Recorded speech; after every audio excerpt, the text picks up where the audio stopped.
Gargi classes. आज के episode में अपन बात करेंगे कुछ इंपॉर्टेंट क्वेश्चंस जो कि ऑब्जेक्टिव टाइप जितने भी एग्जाम्स होते हैं इंडिया के अंदर, चाहे वो राजस्थान लेवल पे हो, इंडिया लेवल पे हो, उसमें current affair based important questions को डिस्कस करने वाले हैं। तो सबसे पहला क्वेश्चन आपके सामने स्क्रीन पे है, पिच ब्लैक।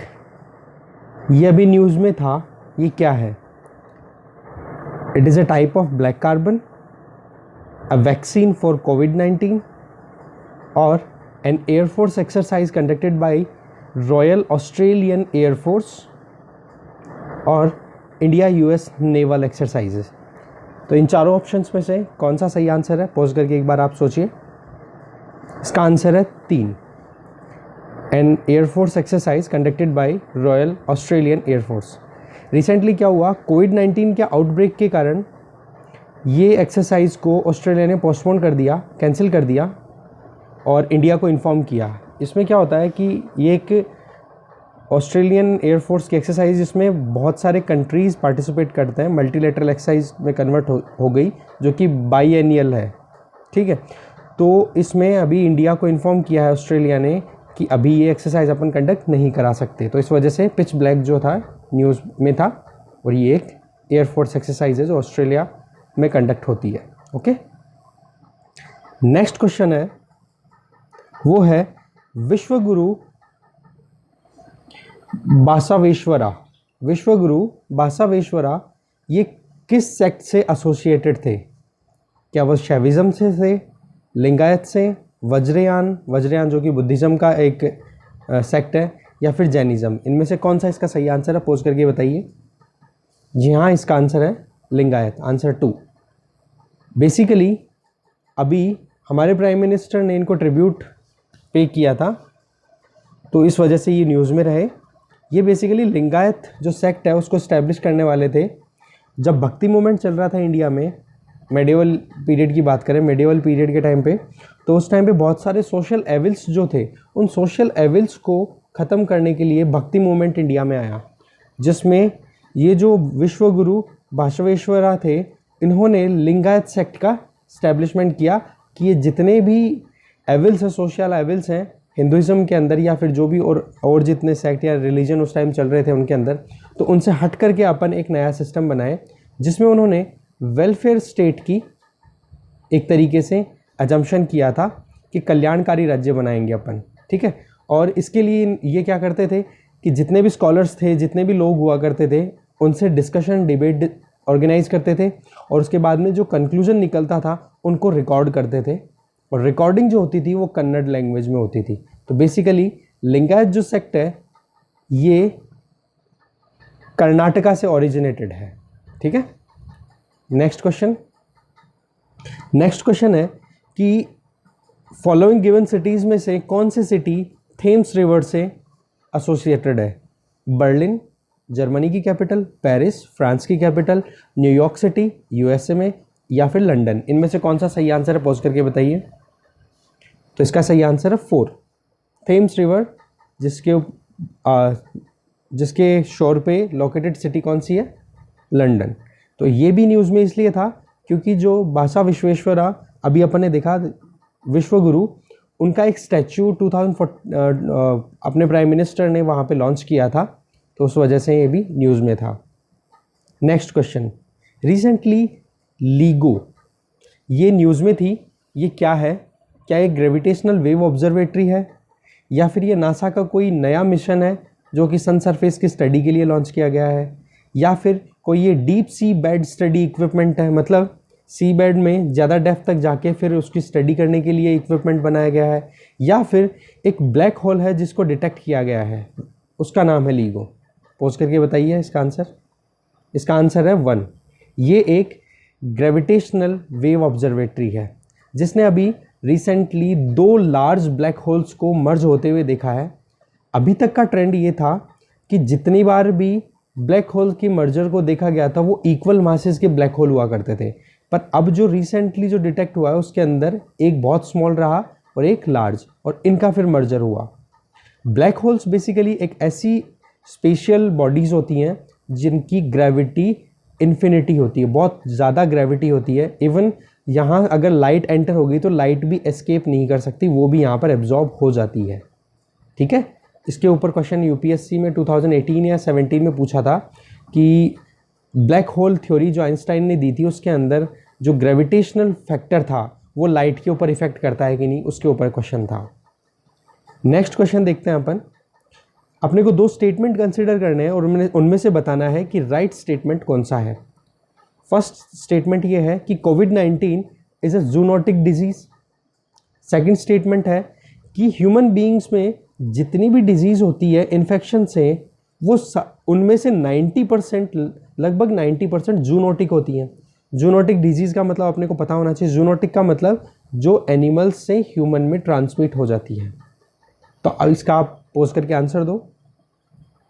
देखिए एक एक स्टेटमेंट वाइज अपन स्टडी करते हैं। कोविड-19 जूनोटिक डिजीज है, हाँ बिल्कुल। अभी तक जहाँ तक बताया गया है कि बैट्स से ये ट्रांसमिट हुई है ह्यूमन में, ठीक है, इसलिए ये जूनोटिक डिजीज है।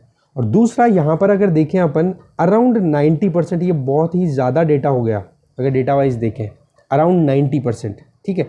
यहाँ पर 50-60 ऐसा कुछ होता तो मॉडरेट सा डेटा दिखता, पर 90 एक्सट्रीम हो गया। तो जितनी भी ह्यूमन बीइंग में इन्फेक्टियस डिजीज़ होती है, तो United Nation Environment Programme UNEP के अकॉर्डिंग बताया गया है कि 90% नहीं, अराउंड 60% अपने अंदर ह्यूमन बीइंग्स में जो इन्फेक्शियस डिजीज़ होती हैं वो जूनोटिक होती हैं, ना कि 90%। तो सेकंड ऑप्शन क्या हो गया, गलत। तो इसका आंसर क्या हो जाएगा, ए, ओनली 1। बेसिकली अभी जो प्रॉब्लम आ रही है कि ये इन्फेक्शन क्यों हो रहे हैं, इतने सारे जूनोटिक डिजीजेज क्यों आ रही हैं इतनी सारी, उसकी वजह क्या है, जितनी भी वाइल्ड लाइफ है उसका हैबिटेट लॉस हो रहा है।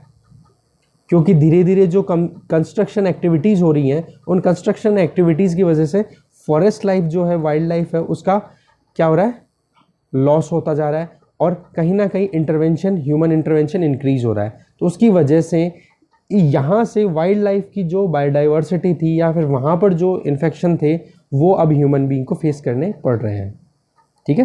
नेक्स्ट क्वेश्चन देखते हैं। अपने पास में ये 4 जूनोटिक डिजीजेज गिवन है, मतलब 4 डिजीजेज गिवन है। इनमें से अपने को बताना है कि कौन सी जूनोटिक डिजीज़ है और कौन सी नहीं है। तो अपने को बताना है कि राइट ऑप्शन कौन सा है जूनोटिक डिजीजेज के फॉर्म में देखें तो। क्या इबोला जूनोटिक डिजीज़ है, क्या जीका है, जीका वायरस से जो आया था साउथ अमेरिका में, वेस्ट नाइल, ये एक जूनोटिक डिजीज़ है, या रिफ्ट वैली फीवर।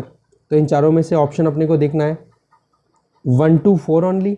अब यहाँ पर अगर अपन देखेंगे तो ये सारी की सारी जूनोटिक डिजीजेज हैं, मतलब एनिमल टू ह्यूमन ट्रांसमिशन हुआ है इनका, एनिमल टू ह्यूमन ट्रांसमिशन। तो इसका आंसर हो जाएगा सी।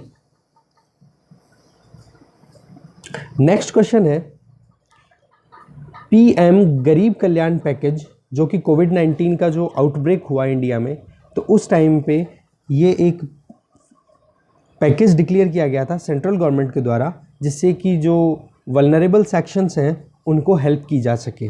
ओके, तो इसको अगर कंसिडर करें और अपने को रॉन्ग स्टेटमेंट ढूंढना है, ये नोटिस कर लें आप यहाँ पे रॉन्ग स्टेटमेंट ढूंढना है। तो क्या ये ministry of agriculture and farmer welfare के द्वारा चलाई गई है, या नंबर 1 स्टेटमेंट ये, दूसरा क्या ये सही है गलत है ये सोचिए। दूसरा, ये एक फाइनेंशियल असिस्टेंस प्रोग्राम है जिसमें विडोज़, फार्मर्स, कंस्ट्रक्शन वर्कर्स और मिडिल क्लास फैमिलीज़ को कवर किया गया है। तो इन दोनों में से कौन सा सही है कौन सा गलत है, पोज करके सोचिए। ये अगर ऑप्शन पहले स्टेटमेंट की बात करें तो ये मिनिस्ट्री ऑफ फिनांस के द्वारा चलाई जा रही है, पहली बात। दूसरी, ये फाइनेंशियल असिस्टेंस वल्नरेबल सेक्शन, जो मैंने पहले बोल दिया था बातों बातों में, वल्नरेबल सेक्शन के लिए है, ना कि middle class families. Middle class families को इसमें कवर नहीं किया गया है। इसमें लगभग 31,000 करोड़ का, लगभग 3100, मेरे को फिगर एग्जैक्टली फिगर आउट नहीं हो रहा, मतलब एक हेल्प असिस्टेंस प्रोवाइड की गई है फार्मर्स को, विडोज़ को, कंस्ट्रक्शन वर्कर्स को, जो भी वल्नरेबल सेक्शन है, पर्सन विद डिसेबिलिटी है उनको। तो इस तरीके से रॉन्ग स्टेटमेंट देखा जाए यहाँ पे तो दोनों स्टेटमेंट क्या हो जाते हैं यहाँ पे, रॉन्ग, ठीक है। नेक्स्ट क्वेश्चन है कि अपने को सही पेयर सेलेक्ट करना है। Chakmas Buddhist, Hajongs Jain, Rohingya Muslim. तो इनमें से सही पेयर कौन से हैं? तो चकमाज बुद्धिस्ट होते हैं, बिल्कुल होते हैं। हजोंग्स जैन नहीं होते, ये हिंदू होते हैं। और रोहिंग्याज मुस्लिम होते हैं। तो इस तरीके से 1 and 3 आर राइट, तो ऑप्शन सी इसका राइट ऑप्शन होगा।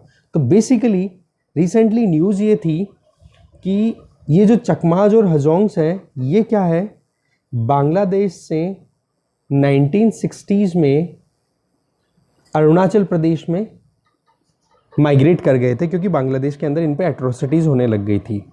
तो अभी जो कोविड-19 आउटब्रेक हुआ, जिसमें प्रधानमंत्री गरीब कल्याण पैकेज, जिसके बारे में अपन प्रीवियस क्वेश्चन में अपने डिस्कस किया था, उसके अंडर में इनको बेनिफिट नहीं दिया गया। किनको, चकमाज को और हजोंग्स को, क्योंकि वहाँ पर इनके पास राशन कार्ड की प्रॉब्लम थी और सिटीजनशिप की भी कहीं ना कहीं इश्यूज चलते रहते हैं इनके।